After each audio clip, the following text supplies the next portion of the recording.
The golden chandeliers glowed above the banquet hall, casting a warm light over polished glasses and white tablecloths. I walked through the doors of the Milwaukee Country Club, where my parents' 50th wedding anniversary was being celebrated. Everyone seemed to know exactly where to stand, whom to greet, how to laugh at the right moment. I carried my modest clutch close to my side, feeling the weight of being the youngest in a family that never quite let me forget it. The scent of roast chicken and fresh rolls filled the air. Relatives bustled about in shimmering dresses and dark suits, their voices weaving into a noisy fabric of cheer. My sister, Vespera, already commanded the center of the room. She sparkled in a gown that seemed chosen to blind others into admiration. Her laughter rang out with practiced ease as cousins and uncles circled around her. She thrived on being the star, while I slipped in unnoticed. Families are like fudge. Mostly sweet with a few nuts, I reminded myself, hearing the quote in my head. Tonight, though, I felt like the nut they had cracked too often. A hostess led me to my seat. I followed quietly, already bracing for what I knew was coming. At the long banquet table draped with gold trim, my name card sat near the far end, close to the exit door, away from the spotlight. The same game, repeated year after year. I looked down the stretch of polished wood. My parents sat in the middle with Vespera right beside them. The honor seat, always hers.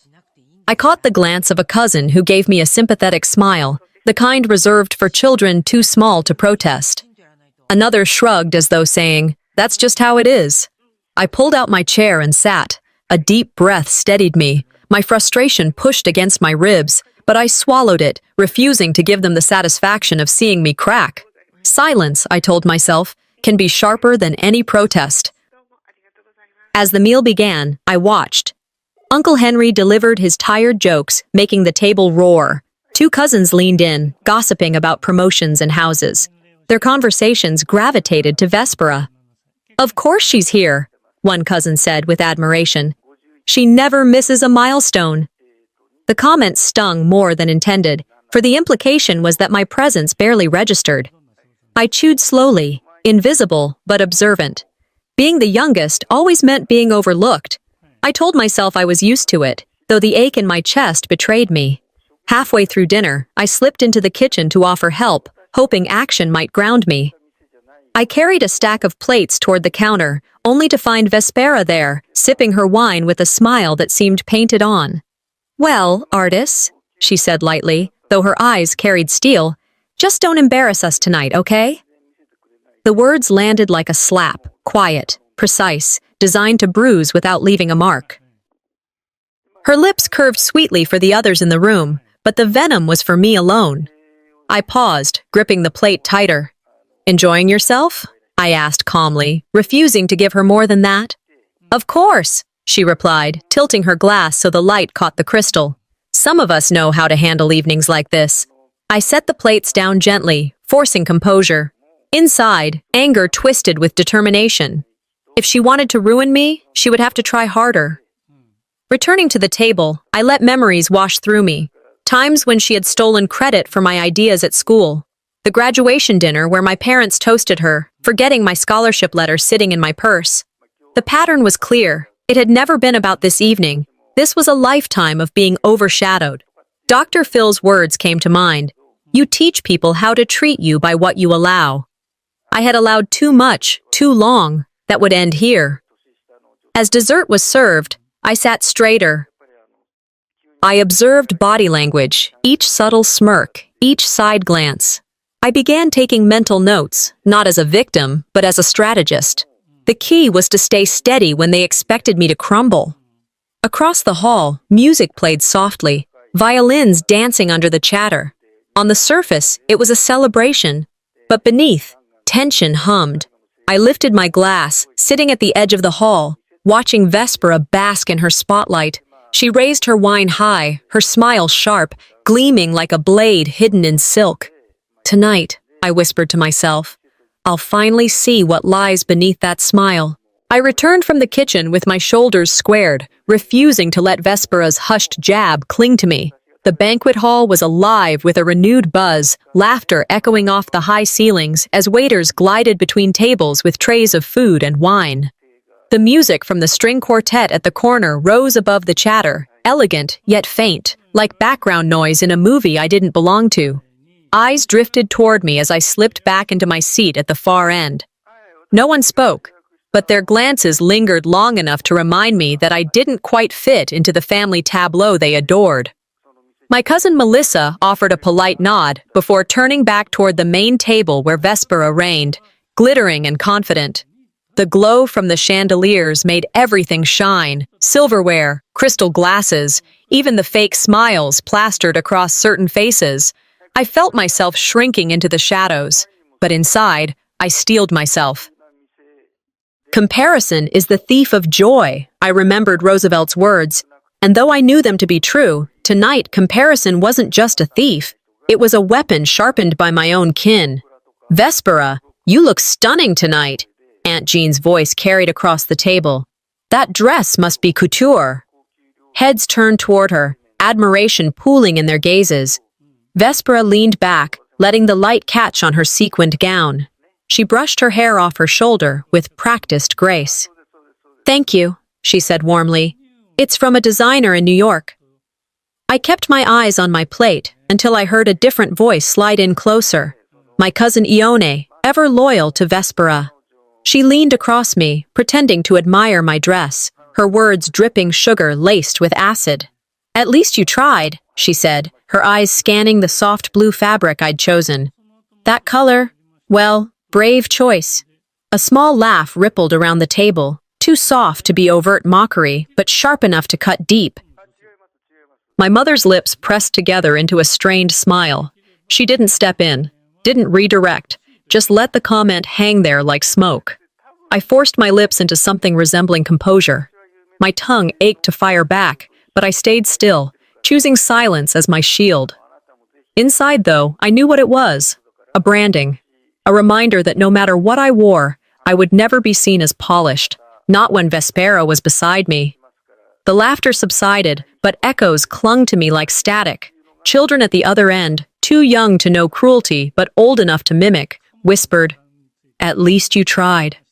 They giggled, their little voices repeating the insult until it became a chant inside my head.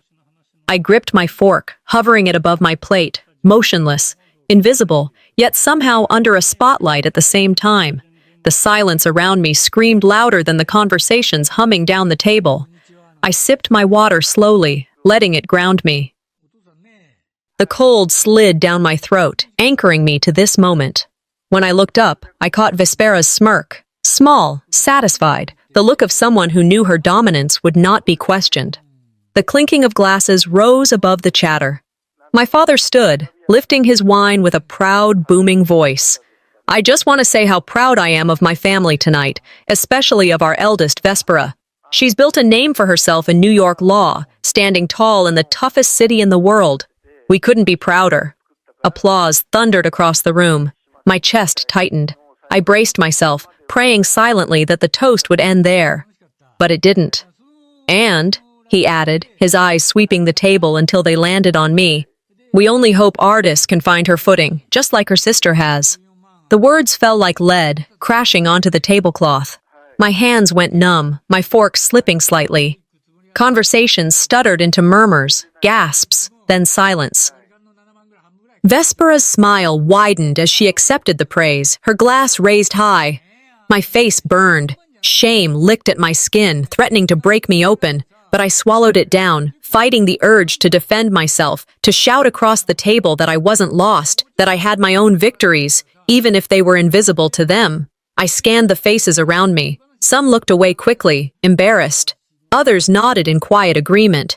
And I realized then, this was rehearsed. A family script played out over decades. My role had been cast long ago. But I wasn't going to read the same lines anymore. I won't let their narrative become my truth. Instead of breaking, I studied them. Every reaction, every whisper, every sip of wine covering discomfort. Each was a piece of evidence. If I stayed silent now, it wasn't surrender. It was strategy. The dinner marched forward. Plates clinked. Voices rose again. But I was no longer just enduring. I was cataloging each slight, filing them away like arrows in a quiver. Vespera poured herself more wine, casually refilling others' glasses with the authority of someone running the show. She moved easily, seamlessly, as if she owned not just the seat of honor, but the whole evening. My eyes narrowed as I noticed how carefully she handled the drinks, always deliberate, always watchful when her glass met mine. A suspicion began to grow inside me, subtle at first, but strong enough to keep my hand away from the untouched glass in front of me. If they wanted to call me too sensitive, then tonight I would let them, but I would also prove them wrong. I kept my gaze steady on that glass, unease gnawing at me, already sensing that what came next would cut deeper than words ever could. I sat still, my fork untouched, while the conversations around me swelled louder and brighter. The chandelier above shimmered with golden light, and I fixed my gaze on it as though I could anchor myself there, away from the sting of what had just unfolded. My cousin's whisper, the children's mocking repetition, my father's toast, it all pressed down on me like a heavy quilt I couldn't throw off. Waiters moved gracefully between tables, filling glasses and clearing plates, while my place at the edge felt colder, as if I'd been cut off from the warmth at the center. I reminded myself, composure is not surrender. Eleanor Roosevelt's words came to mind. No one can make you feel inferior without your consent. If I gave in to the anger bubbling in my chest, I would only feed their story. So I lifted my chin slightly, breathed deeply, and stayed silent, even as humiliation simmered beneath my skin. When I glanced back at the table, I noticed something unsettling. The name cards near me weren't aligned properly. Their angles shifted just enough to catch my eye. A memory stirred. I had seen my place card closer to the middle earlier when I checked the seating chart. Now here it was, tucked away at the very edge near the exit. It wasn't random. I didn't need proof to know who had done it. My eyes traveled down the length of the table, past the glittering cutlery and gleaming glasses, to the middle where Vespera sat laughing, surrounded by admirers. She basked in the glow of proximity to our parents, in the advantage of being framed as the family's crown jewel. Aunt Jean leaned in toward her, clapping her hand. "You always bring such life to these dinners, Ves," she said warmly. Vespera tilted her head, smiling modestly, though her eyes flickered toward me with something sharper. This wasn't an accident. It was engineered to push me into the shadows, to remind me that my presence was optional. I pressed my napkin against my lap, gripping the cloth until my knuckles stiffened. Swallowing my anger, I lowered my gaze, choosing not to show her what I felt. But memories began to surface uninvited, as if the name card had unlocked them. I remembered school award ceremonies where my name was announced softly, while Vespera's was celebrated with speeches and clapping. Holidays when gifts meant for me somehow ended in her hands because she'd make better use of them. Each memory echoed with the same thread. She orchestrated attention like a conductor, and I was always the afterthought. The sharpest memory struck, my junior year of high school. I had confronted my parents after another dinner where Vespera stole the spotlight. "Why don't you defend me?" I asked, voice breaking.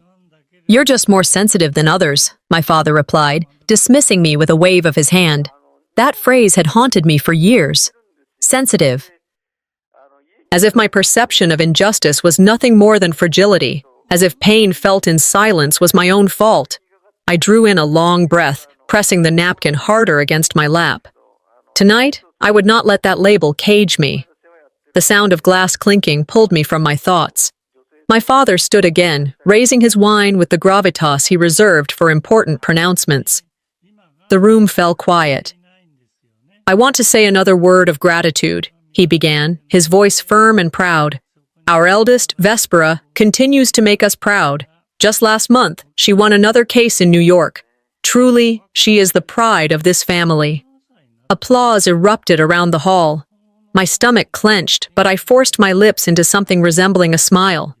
"And let's not forget," my mother added warmly, "she has always been destined for great things. From the time she was little, she was bound to shine." I lowered my gaze, not a word about me.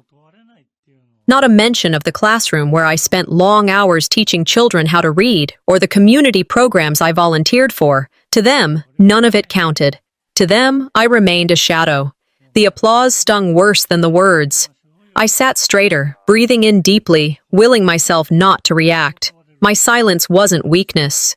If I erupted now, it would only confirm what they always said, that I was fragile, overreacting, too sensitive. I would not hand them that satisfaction. I let my eyes wander across the table like a strategist surveying a chessboard. Who smiled too brightly at Vespera's success? Who averted their eyes from me? Who shifted uncomfortably, knowing this was cruel, but too cowardly to intervene? The hierarchy was plain. Vespera sat at the top, my parents her loyal defenders. I was the scapegoat, the one they used to polish her shine. The sting of their favoritism cut deeper than any jab from my sister. Parents are supposed to be safe. Parents are supposed to be the shield. Instead, mine had always been the stage managers in Vespera's show. I thought of something Peggy O'Mara once said. The way we talk to our children becomes their inner voice. My inner voice had long been telling me I was less than, invisible, unworthy of pride. But maybe tonight I could change that. The music swelled again as waiters wheeled out the cake, candles glowing. The laughter circled the room, but I could feel something heavier brewing under my ribs. A storm was gathering inside me, slow and relentless. Vespera managed her image with flawless precision, laughing at just the right pitch, sipping her wine like royalty, glancing at me now and then with a smirk that dared me to falter. She thought she owned the room. And maybe, until tonight, she did. I placed my hands firmly on the table, grounding myself. I would not confront her yet.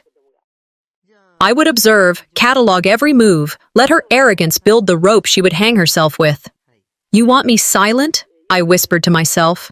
Tonight, my silence will be my sharpest weapon.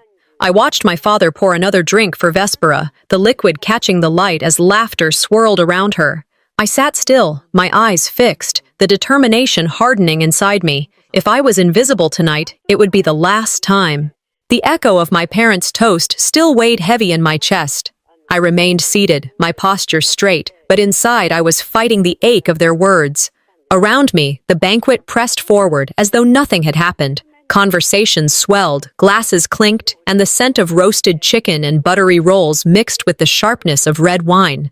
No one looked my way. I might as well have been invisible. I gripped the stem of my water glass, my fingers stiff. Across the table, Vespera's voice rang above the hum like a practiced melody. Every time she laughed, the table seemed to tilt in her favor. I noticed Ione leaning toward her, whispering something, both of them stealing quick glances in my direction. Their exchange was subtle, yet sharp enough to cut. Sometimes silence isn't weakness, it's the strategy before a move, I reminded myself.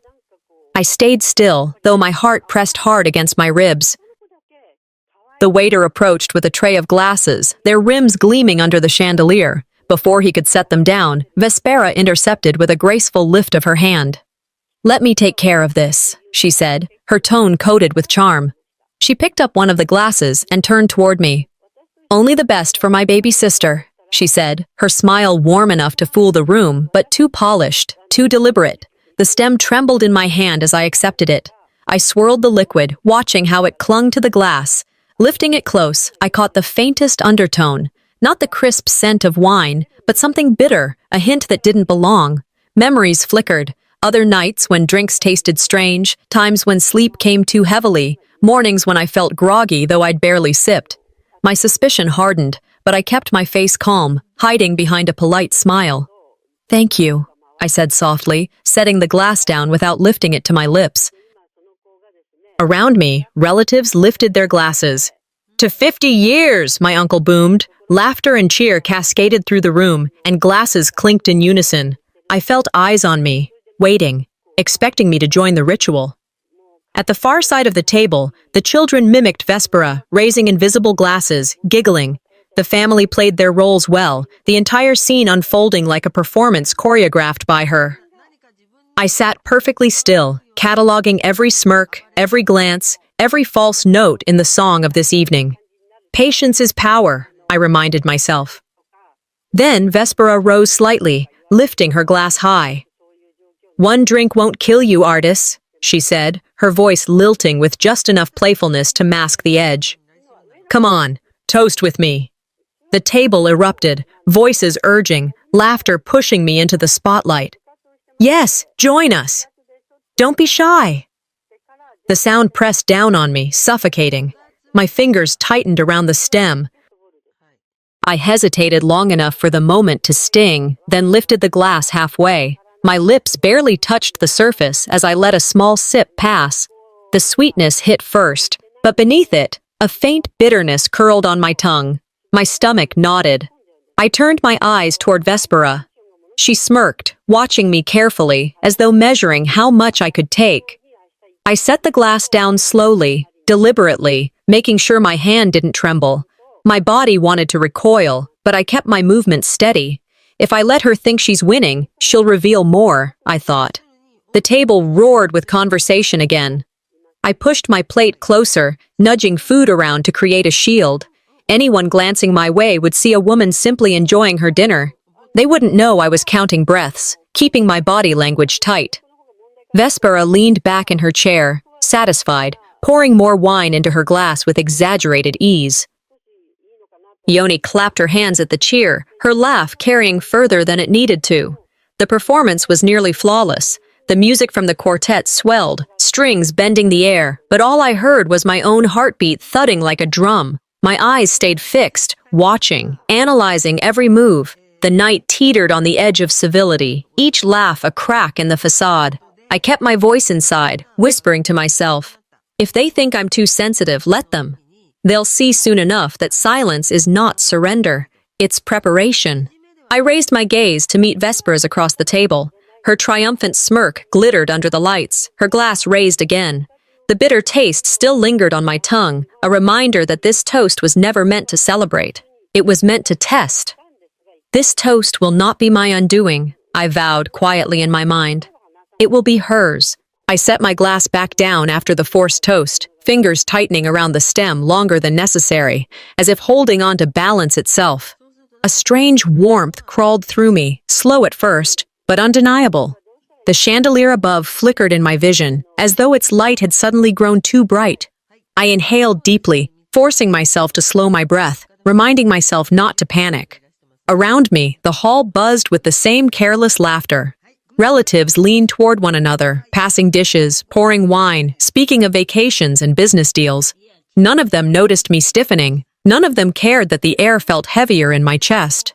Vespera reclined in her chair, her voice floating above the chatter, animated, perfectly timed. She didn't look at me directly, not in the way others would notice, but I caught the sidelong glances, her eyes flicking just long enough to confirm she saw me fighting to stay composed.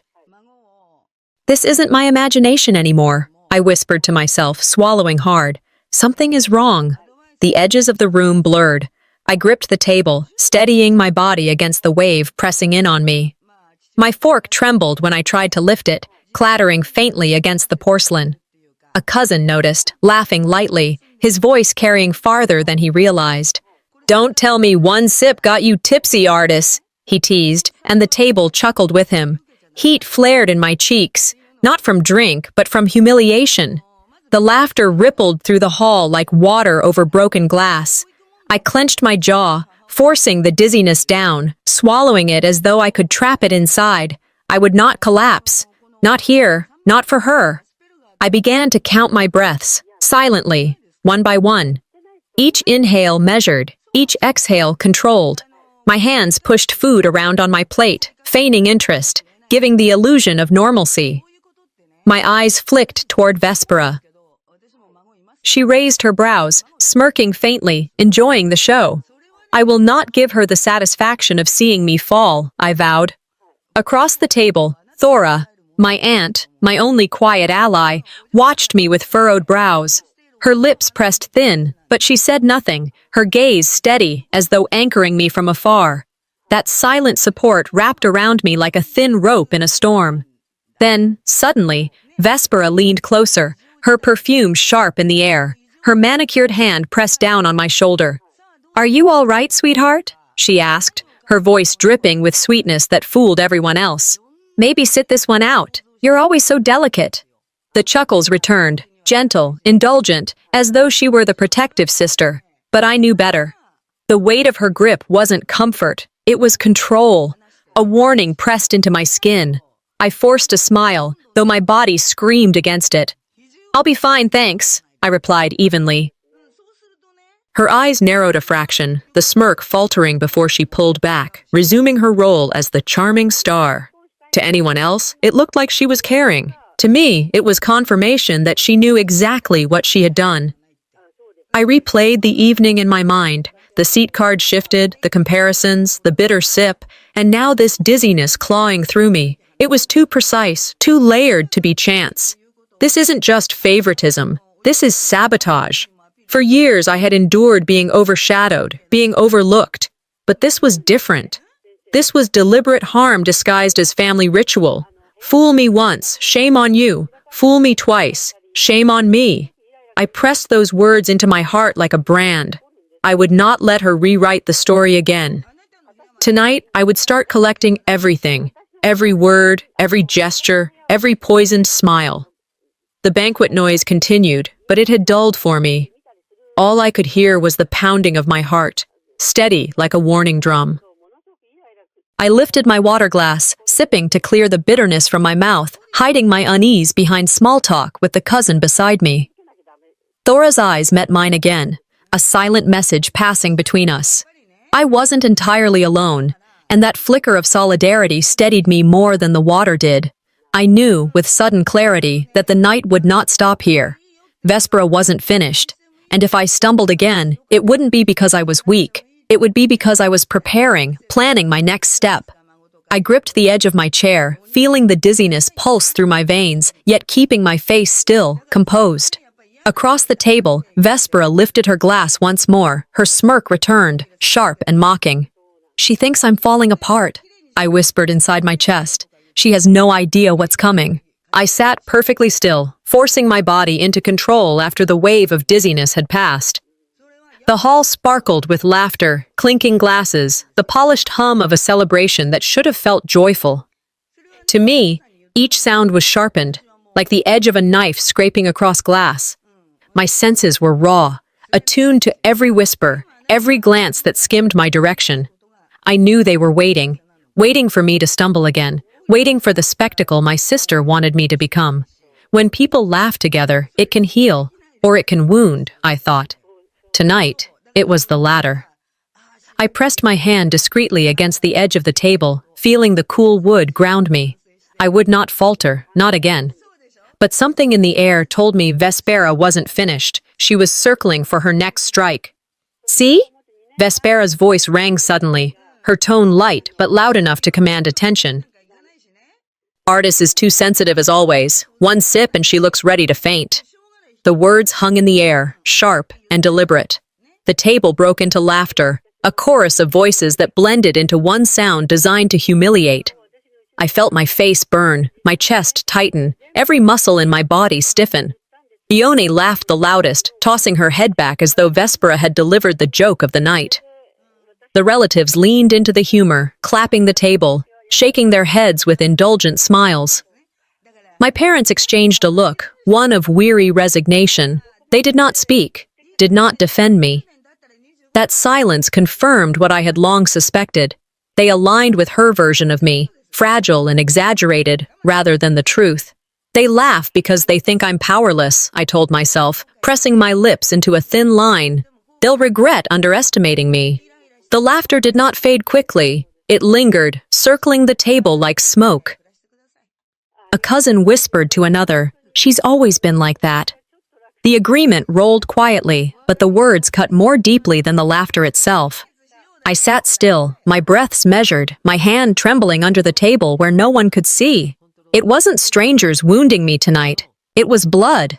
Their approval of her cruelty cloaked in amusement felt heavier than any insult. I thought of all the times gaslighting had been passed off as teasing. The jokes, the nudges, the laughter at my expense. They always carried the same refrain, "You're too sensitive." And in that repetition, they had built a version of me that wasn't mine. I held my breath as another blow landed, this time from a smaller voice. A young niece, emboldened by the adults, piped up, "Artis is just too sensitive." The room erupted again, laughter swelling louder, crueler now because it carried the innocence of a child repeating what had been normalized. I froze, my chest hollowing. Those words struck harder than the ones from grown mouths. When children repeat cruelty, it isn't only a jab, It's proof that it has seeped into the foundation of the family itself. Vespera leaned back, her face gleaming with satisfaction. She didn't have to say another word. The damage was already done. I forced myself not to break, not to cry. My silence became armor, hardening over every wound. If they expected me to collapse beneath their ridicule, they would leave disappointed. Inside, something shifted. A new strength began to take root in the soil of my humiliation. If they want me to break tonight, they will fail. My silence will not be weakness. My eyes lifted across the table and met Thora's. Her gaze was steady, sympathetic, and unyielding. She didn't laugh. She didn't look away. That simple connection became my anchor, reminding me that I was not completely alone. I straightened in my seat, shoulders back, eyes dry. Each insult, each laugh was no longer just pain, it was evidence. Each chuckle was another brick in the case I was building silently. Resilience doesn't always roar, I reminded myself. Sometimes it's a steady breath in the middle of chaos. The night pressed on. Conversations shifted again. Plates were cleared, wine refilled, but the air was altered for me. I no longer felt like prey. Instead, I felt like a hunter waiting, quiet, patient, biding time for the perfect strike. I rehearsed in my mind the ways I could expose her, the way her words slipped when she was overconfident, the way she watched me too closely, as though she feared I might finally speak.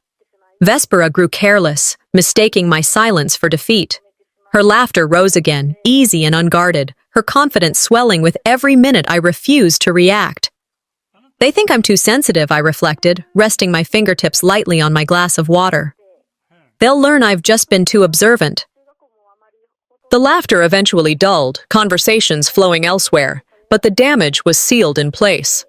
I raised my water glass slowly, deliberately, and let my eyes lock on Vespera's across the table. Every cut leaves a scar, but scars can become weapons. The words, "too sensitive," still clanged inside my skull long after the laughter had ebbed into murmurs.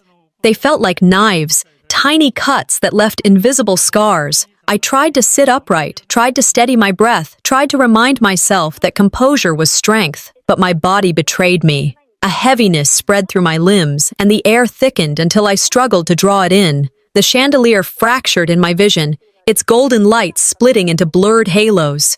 I blinked rapidly, forcing my focus back to the table, back to the food in front of me, but the blur expanded. I clutched the edge of the table with one hand, nails biting into the wood. They don't see the truth. They only see a show, I thought, anger mixing with despair. I pushed back my chair, meaning to stand, to breathe, but my knees wavered, and the strength drained out. My shoulder clipped the edge of the table, and suddenly the glass before me tipped. It tumbled with slow precision before crashing sideways, red wine spilling across the perfect white tablecloth. The liquid bled outward, spreading like an accusation no one wanted to acknowledge. The room went silent for one heartbeat. Then, like a dam breaking, laughter erupted. "There she goes again!" someone jeered, and the chorus followed. Heat flooded my face, burning up my neck, and humiliation surged in waves. I clenched my fists tight in my lap where no one could see, refusing to wipe at my face, refusing to let them glimpse any tears. Ione leaned toward another cousin, her lips curled in a smug smile. "One sip, that's all it takes for her," she said, just loud enough for me to hear. "Pathetic," a younger cousin muttered, shaking his head. Around the table, chairs shifted back, bodies leaned away as though I were something contagious. My parents avoided my eyes, their heads tilting just slightly in disappointment. The sting was worse than the laughter. To them, I wasn't a daughter. I was an embarrassment to endure. I sat frozen, prey displayed in the open, but deep inside, something hardened. "This shame won't define me," I told myself, gripping the fabric of my dress. "This is fuel." An aunt, sitting 2 seats down from Vespera, reached over and patted her hand. "She always looks after artists, poor thing," she said warmly, smiling as though this were an act of generosity. Others nodded, murmuring agreement. Vespera pressed her hand against her chest, tilting her head in mock concern. "I just worry about her health," she said sweetly. "She's always been so delicate." The hypocrisy cut deeper than the laughter. My humiliation was being repackaged as her virtue, her cruelty rewarded as compassion. The family didn't see her hand pressing into my shoulder earlier, or the smirk that followed. They saw what she wanted them to see, the loyal, protective sister. My stomach twisted, betrayal crawling up like bile. It wasn't just her. It was all of them. An entire system that rewarded the one who tore me down. I said nothing. I made no move to defend myself. Instead, I took mental notes, cataloging every nod, every indulgent smile, every instance where silence protected her. This wasn't only humiliation anymore. This was evidence. The dizziness still pulsed faintly, but I steadied myself with slow breaths until the fog lifted. I straightened in my chair, pressing both palms to the table until my arms felt strong again. Slowly, I sat back upright. Vespera expected me to excuse myself, to retreat to the restroom, to disappear and confirm their narrative. But I didn't move. I lifted my head, looked directly across the table, and met her eyes. Her smile faltered for a split second. She wasn't expecting resistance.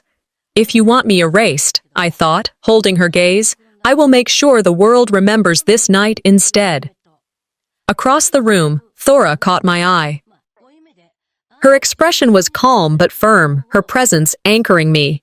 That steady gaze reminded me I was not as alone as they wanted me to feel. I pressed my hand lightly against my water glass and raised it, not to drink, but to reclaim composure. My grip tightened on the cool glass as I stared at the spreading wine stain on the tablecloth. The red seeped outward, blotting the pristine white like a wound no one could stop. Vespera smirked again, mistaking my silence for surrender. She leaned back, basking in the laughter that had left me scorched. But inside me, silence had transformed. It was no longer passive endurance, it was an active choice, a calculated plan forming out of ashes. Every move you make tonight, Vespera, I will use against you. I stared down at the tablecloth, the stain growing darker, deeper, and whispered silently, "This stain won't fade.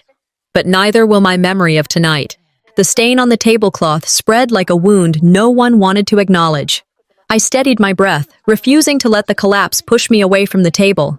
The laughter had quieted, but whispers still hung in the air, darting back and forth like gnats. Their murmurs weren't loud enough to be understood, yet sharp enough that I felt them slicing at my back. Vespera tilted her head, feigning pity. "She just can't handle much," she told a cousin across from her, voice pitched so it floated toward me as if carried by the air. The cousin nodded sympathetically, smiling at her like she was the dutiful older sister, endlessly patient with her fragile sibling. I bit down on my own tongue, refusing to flinch.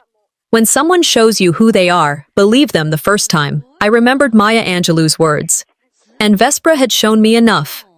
I reached for my napkin, pressing it against my lap to anchor myself. When I looked back up, I caught it. A flash of silver, quick, sharp. Vespera, sliding something into her clutch. For a moment, I thought I imagined it. But then the glimmer caught the chandelier's light again, unmistakable. A blister pack, half empty, silver foil catching and holding the glow. My eyes snapped to hers. For one suspended second, we locked gazes. Her lips curved in the faintest smirk, a flicker of triumph crossing her face before she masked it with laughter, joining a story an uncle told at the far end of the table. The act was seamless, but I knew what I had seen. My chest chilled. This wasn't suspicion anymore. This was proof. She isn't careless, I thought, shivering as I set my fork down. She's confident I can't prove it. Not yet. Around me, relatives kept up their conversations, careers, vacations, the price of property on the east side. Their voices blurred into meaningless chatter. Every detail sharpened for me. Every laugh became a blade. Ione leaned toward her, whispering quickly, and they shared a glance that cut like a thread pulled tight. My anger surged, rising hot in my throat, but I masked it behind a calm expression, detached, almost bored. Silence unsettles manipulators more than words. I saw it happen. Vespera shifted slightly, restless under the weight of my quiet stare. Then something shifted at the corner of my vision. Thora. She sat diagonally across, her face calm, her presence quiet as always, but this time her eyes met mine directly. Slowly, almost imperceptibly, she tilted her head toward Vespera's clutch. I blinked, my breath caught. She had seen it too. Her lips pressed tight, but she gave the faintest nod, her chin lowering in silent confirmation. My pulse kicked. Relief surged through me like oxygen filling lungs starved of air. I wasn't imagining it. I wasn't fighting shadows alone. A witness. I pressed my water glass to my lips, disguising the tremor of my hand. I let the cold water steady me as I breathed in. I'm not alone, and that changes everything. For weeks, maybe years, I had felt like a single voice drowned by laughter, erased by their approval of her. Now, at this table, beneath the glow of chandeliers and the scrape of cutlery, I had someone who saw, someone who believed. With that signal, something inside me shifted. I stopped merely surviving and began strategizing. Every slight became a data point. Every chuckle was logged. Every gesture of hers folded into the case I was building silently in my head. I wouldn't confront her directly tonight. No, I would wait for the stage to rise high enough that when she fell, there would be no one left to catch her. I replayed each moment, her hand pouring my drink, the bitter taste on my tongue, the laughter when I stumbled, her feigned concern, and now, those pills, hidden but not hidden enough. She was writing her own ending. All I had to do was let her ink dry. The banquet swelled again, music rising from the quartet in the corner, laughter scattering across the room. Silverware chimed, glasses clinked. On the surface, everything gleamed. But beneath, I felt the storm hum, a vibration only I seemed to sense. I lifted my glass of water slowly, deliberately, choosing calm over collapse, control over chaos. Across the table, Vespera smirked, convinced she owned the night, convinced she still controlled the narrative. But I knew better now. Tonight, she had already revealed too much. I locked eyes with Thora once more, sealing our silent pact across the room. If she thinks I'll stay silent forever, she's already lost. The hall had returned to its rhythm, but it no longer felt like music to me. The clinking of forks and knives, the hum of laughter, the shuffle of waiters, it all blurred into background noise against the roar of my own pulse. I sat straighter than before, calmer than they expected, and in that calm, I felt something shift. I was no longer prey. Across the table, Vespera's eyes flicked toward me again, expecting to find my tears, my embarrassment. Instead, I kept my expression unreadable, hands folded in my lap. My silence unsettled her more than any outburst could have. If she thinks humiliation broke me, she'll regret assuming, I thought, watching her sip her wine with practiced grace. I reached for my phone, meaning to distract myself. Perhaps send a text to Thora to reassure her I was still standing strong. But when my fingers curled around the device on my lap, my heart lurched. It was heavier than it should be. The case wasn't mine. I slid it into my palm discreetly, lowering it under the edge of the tablecloth. Turning it over, I saw the initials etched faintly in the corner of the case. V.M. Vespera Mitchell. My breath caught. In the chaos of the wine spill, our phones must have switched. My chest tightened, adrenaline surging. If this is hers, then tonight she handed me her weapon. I glanced down the table. Vespera was laughing at something Uncle Henry said, but her hand drifted unconsciously toward her clutch, fingers brushing the flap, checking for what wasn't there. She frowned, subtle but sharp, then smoothed it over with a smile. The device in my hands felt like a ticking bomb, heavy with secrets. I debated, pulse pounding. Opening it here would be dangerous. If she noticed, if anyone saw, it could ruin everything. But what if inside were messages, pictures, something undeniable? This phone could hold the proof I needed, more damning than any smirk or staged concern. I swallowed hard, remembering Roosevelt's words. Courage is not having the strength to go on. It is going on when you don't have the strength. I closed my fingers tighter around the phone, resolve sharpening. Not yet. Timing mattered more than anything. Just then, I felt a brush against my wrist. Thora's hand, discreetly slipping a folded napkin beneath the edge of the table. I unfolded it in my lap with trembling fingers. Inside, scrawled quickly in her neat hand, I photographed her slipping something in your glass. My lungs expanded in relief. For the first time all night, the weight in my chest eased. It wasn't just my word anymore. Someone else had seen. Someone else had captured it. I folded the napkin tight, sliding it back under the tablecloth, my face neutral as ever. My mind whispered, 2 pieces of proof, one night, the tides are shifting. I studied Vespera then, really studied her. Her mask of confidence wavered at the edges. I noticed Ione's darting glances, the nervous shifting in her seat. The alliances that once felt impenetrable now showed cracks. Each insult they'd thrown at me tonight no longer stung the same way. They stacked like evidence, like bricks building a wall that would soon corner her. I sat still, watching, waiting. The strength I felt wasn't from confrontation, but from patience, from knowing the truth would land heavier if I let it ripen. The room shifted toward the main event. Waiters rolled in the cake, candles glowing, and my father began to rise for another speech. Glasses lifted again, laughter swelling as though nothing had changed. But beneath the table, I clutched Vespera's phone in one hand and Thora's note in the other. My arsenal. My rope. Vespera raised her glass, her smirk returning, secure in her illusion of control. You gave me the rope, I whispered to myself. Now watch how you hang yourself with it. The suspense thickened, the stage set for what had to come next. I pressed the phone flat against my palm under the table and lifted my eyes to hers, holding her gaze across the length of silver and crystal. She smiled, but for the first time, I saw the faintest crack in her performance. You think this banquet belongs to you? Wait until I stand. The waiters wheeled in the towering anniversary cake, covered in delicate white icing and lit with 50 flickering candles. All eyes turned toward the center of the hall, the chatter rising in anticipation. The air felt charged, like the moment before a storm breaks. My hands, hidden under the table, clutched the phone and Thora's note, each pressing into my palm like a reminder of the truth I now carried. I scanned the faces around the table. They glowed with celebration, oblivious to the venom that had already seeped into the evening.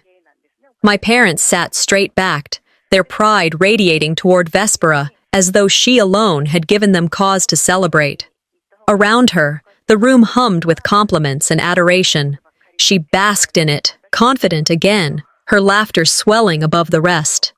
They think tonight is her victory lap, I whispered to myself. They don't know it's her downfall. The candles flared as the lights dimmed, everyone rising to honor my parents.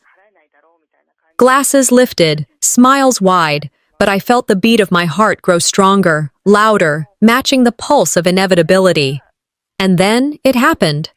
Ione, flushed from too much wine, leaned closer to Vespera with a laugh that rang too loud for the moment. Her voice carried over the table like a slip of a knife. Did you bring the meds like last time? The words froze the air. A ripple of silence fell before some relatives forced a chuckle, pretending they didn't understand, eager to dismiss what they had heard. But I had heard it, and so had everyone else. Vespera shot Ione a look so sharp it could cut glass. Her lips pressed tight, her eyes burning a warning meant to silence the slip. But the damage was done. I fixed my gaze on both of them, my chest tightening, my mind clear. Her allies are cracks in her armor. Tonight they'll break it open. I pushed back my chair slowly, letting the sound echo in the hushed hall. All eyes turned toward me, surprised that after so much humiliation, I would dare stand. Glass in hand, I raised it, but not for a toast. My voice was calm, steady. You've all called me too sensitive, I began, the words deliberate, each one cutting through the quiet. Tonight, let me show you what sensitive really means. Uneasy glances darted across the table. My parents stiffened. My cousins shifted. Even the children grew still. Vespera smirked, dismissing me with a small shake of her head, certain this was another emotional outburst. But my timing was precise.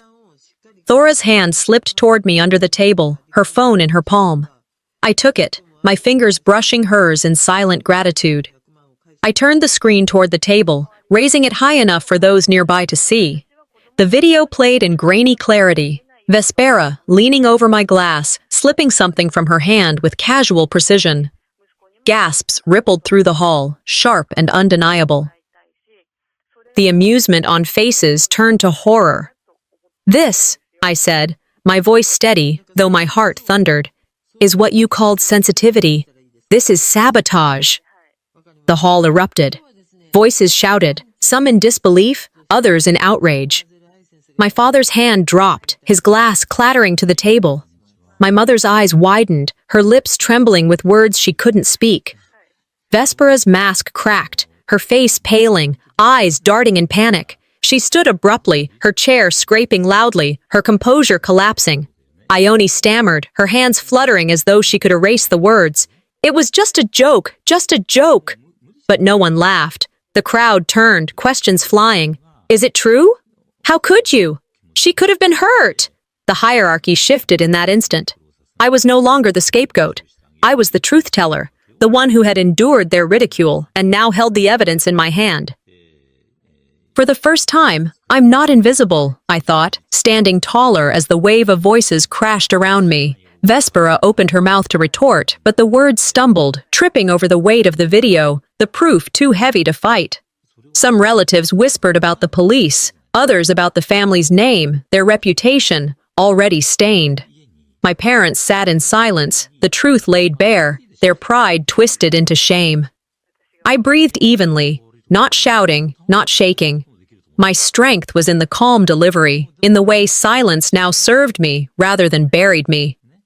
Benjamin Franklin's words rang in my mind. Justice will not be served until those who are unaffected are as outraged as those who are. Tonight, outrage finally rose from their side of the table, not mine. The storm had broken, and poetic justice unfolded in real time. Vespera lunged, trying to snatch the phone from my hand, but relatives intercepted her, their voices raised, their faces dark with betrayal. "She lost the moment she underestimated me," I whispered internally, my grip on the phone steady, the evidence blazing in the glow of the chandeliers. The room was chaos after the video played, after the truth was held up like a mirror no one could turn away from. Voices overlapped in disbelief and anger, forks clattered back onto plates, and chairs scraped as relatives half rose in shock. I stood in silence at the center of it all, the storm whirling around me, letting their noise wash over me like waves against a rock. My parents' faces were pale, their eyes darting between me and Vespera as if searching for a version of reality they could still accept. My mother's voice shook as she asked, "Vespera, what is this? Tell me this isn't what it looks like." Vespera raised her chin, her voice breaking in its effort to hold steady. "It was a misunderstanding. She's exaggerating again. You all know how Artis is, always twisting things, always dramatic." I didn't answer. I didn't need to.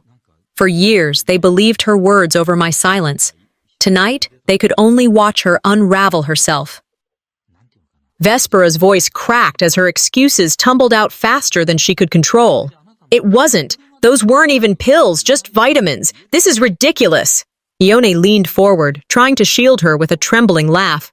"She didn't mean anything by it. It was just a mistake." But no one was convinced. Murmurs swelled, angry, accusatory. "She could have killed her own sister," one uncle said, his voice low but cutting. The children stopped fidgeting, their wide eyes fixed on the adults for once in silence.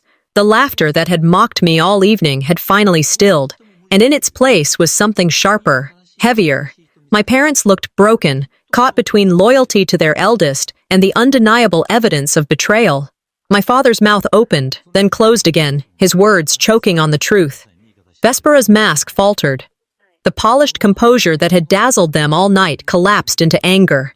She turned her fury on me, her face twisted. "You've always been jealous, Artis. Always. You couldn't stand that I succeeded, that I was loved. This is your revenge." I didn't respond. My silence was more damning than any retort. Then came the moment that shifted everything. Uncle Henry, who rarely raised his voice for anything other than jokes, slammed his fist against the table. Plates rattled, wine glasses trembled. "This isn't jealousy," he thundered. "This is cruelty." Others joined in, voices rising in condemnation. "We trusted you. You crossed a line. How could you?" Even the children, confused but perceptive, shrank back from her, sensing the tide had turned. My parents sat frozen, shame etched across their faces. Finally, my mother whispered, her voice thick with regret. We were wrong to ignore the signs. For the first time, I felt the family see me, not as the fragile scapegoat, not as the sensitive one, but as the truth they had refused to confront. Vindication surged, but so did grief. Despite the evidence, despite the tide turning, this wasn't triumph. It was loss. Years of betrayal and favoritism couldn't be undone in one night. Every slight, every laugh at my expense rose inside me like ghosts I couldn't banish. Justice feels cold when it's this late, I thought, pressing my hand against the back of a chair to steady myself. And yet, there was freedom. I no longer felt chained to their approval, no longer desperate for their validation. The cost was steep, but in losing them, I was gaining myself. I turned my gaze toward Thora, who had quietly stood behind me in solidarity. Her nod was small, her eyes firm. Silence can be power when timed right. I carried that truth in my chest. The relatives continued to swarm in noise, questions, arguments, but I withdrew internally, stepping back from their judgment as if it no longer had weight. I don't need their applause. I only need my own peace. In that moment, I imagined life beyond this toxic hierarchy. A life rebuilt not on their expectations but on my own terms. Peggy O'Mara's words echoed softly. Sometimes you don't get closure, you just move on. The banquet began to break apart. Conversations lowered to a dull hum, the cake untouched, its candles flickering pointlessly. Vespera slumped in her chair, stripped of her image, her allies scattered, her voice reduced to mutters no one believed. My parents avoided her gaze, shame too heavy to confront. The silence between them was louder than their words had ever been. I stepped back quietly, my presence now undeniable, stronger than I had ever been in their eyes. I knew then that the ties were broken, maybe forever. And I accepted it. I didn't win a family tonight. I won myself. I turned toward the exit, my heels clicking softly against the polished floor. The wine-stained table stretched behind me, red against white, a scar the banquet would carry long after the night ended. The banquet is over, I whispered inside myself. But my life is just beginning. The banquet hall had fallen into an eerie stillness. The cake, once meant to symbolize 50 years of love and unity, sat untouched at the center of the room, its candles flickering as if mocking the silence that replaced celebration. The laughter that had echoed all night was gone. Only scattered whispers remained, bitter and sharp. Vespera sat isolated at the table, her shoulders slumped, her head bowed low. For the first time, her carefully constructed armor was stripped away, leaving her small, cornered, and exposed. A few relatives gathered their coats, muttering about shame as they slipped out early, their disgust plain on their faces. Others lingered in uneasy silence, their eyes refusing to meet mine. I looked at the long, wine-stained cloth stretched across the table, the scar of the night's unraveling. This was never just about me, I thought. It was about ending her grip on all of us. Truth has a way of slicing deeper than cruelty ever could, and tonight it had cut through every illusion my sister had wrapped around herself and around this family. I stepped toward her, each footfall deliberate. The room followed me with their eyes, waiting, breath held, to see what would come next. When I reached her end of the table, I placed the phone and the folded napkin onto the linen in front of her. They lay there like a verdict no one could appeal. You tried to bury me with shame, I said, my voice calm, carrying across the hushed hall. Instead, you buried yourself. Vespera's lips curled back, her voice dropping into a whisper laced with venom. They'll forget. They always do. Time makes people look away. I leaned closer, my words steady. Not this time. I'll make sure of it. The shift in me was final. I was no longer the younger sister they could dismiss, no longer the shadow to her stage. I had stepped into my own light, and there was no turning back. I reached into my bag and pulled out my own phone. With a measured breath, I dialed. The sound of the digits felt like a hammer striking a nail, sealing the night into permanence. Yes, I said when the voice on the other end answered. I'd like to report an attempted poisoning. Gasps swept through the hall like a sudden wind.